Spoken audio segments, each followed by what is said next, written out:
Hello and welcome to this edition of Inside Today's Boardrooms.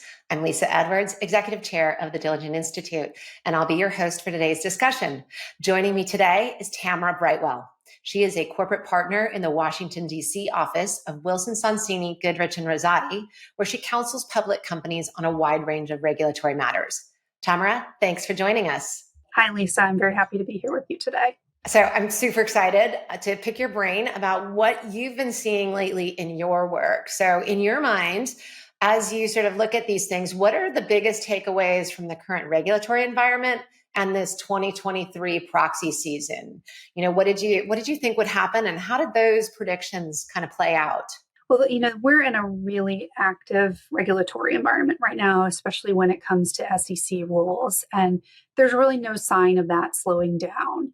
And this past proxy season, companies dealt with a couple of firsts, right? First, in terms of the use of the new universal proxy rules, and first, in terms of the first season that they had to comply with pay versus performance disclosures.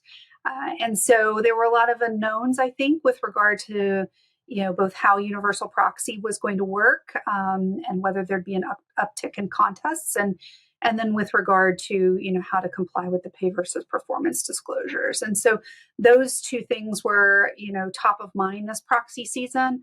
And there's really more to come. I think, as I said, the SEC's rulemaking agenda is really robust. And we even saw, late breaking news just yesterday, the commission adopted new cybersecurity disclosure rules. And so companies are grappling with a number of new requirements all at the same time, and are needing to keep an eye on what's to come in terms of potential cybersecurity disclosures, human capital management disclosures, and even rules related to shareholder proposals. It's really interesting, the cyber stuff. I do think that is one place where there were some actual changes made between the initial stuff that the SEC put out and what came out ultimately. Any comment on that?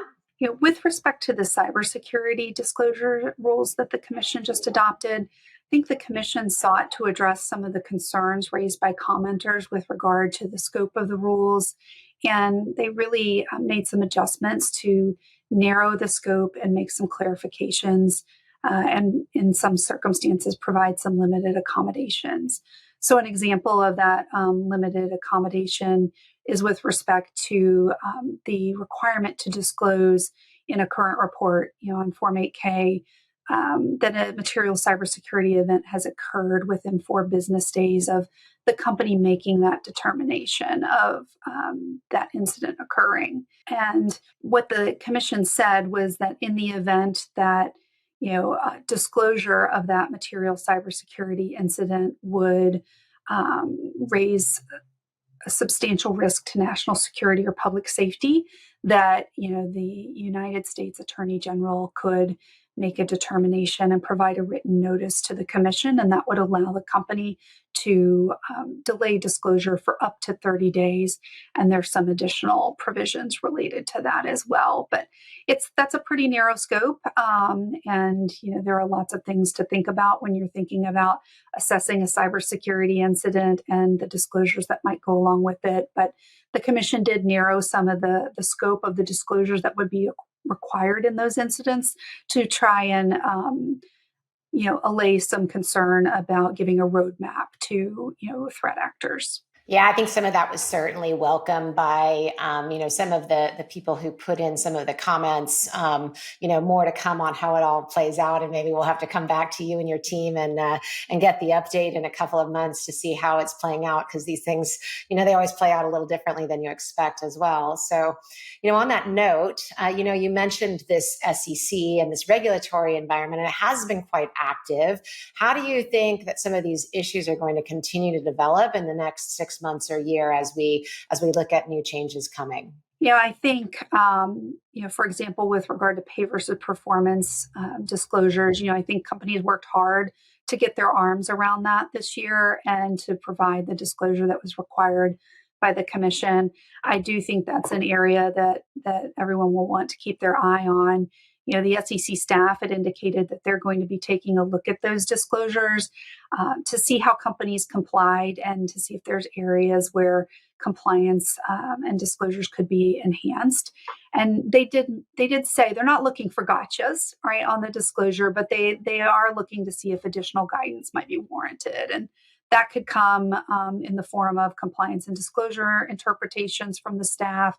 It could come in the form of dear issuer letters giving examples of the types of comments they may issue. And so that's just an area to stay tuned to for sure in terms of when you start thinking about next year's proxy disclosures.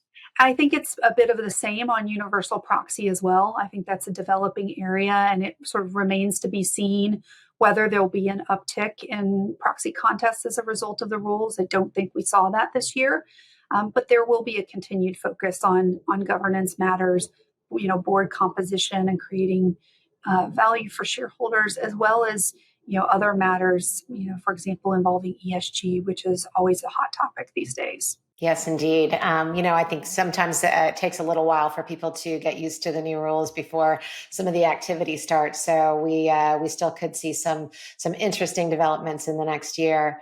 Well, maybe in the last minute that we have, we'll wrap it up with what's some advice that you might have for our director audience. So how could they prepare and keep up with some of these developments that we're talking about today? Because there's a lot going on.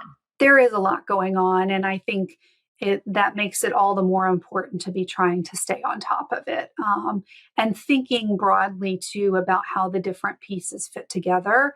And ultimately, I think is part of the information that's being conveyed to your shareholders about how the business is working and how the governance is going, right? A lot of these rules are requiring disclosure around governance related matters, oversight of cybersecurity risk, oversight and policies related to insider trading, that sort of thing. And so it really is, a lot going on in a broad variety of areas that, often come back to governance related matters.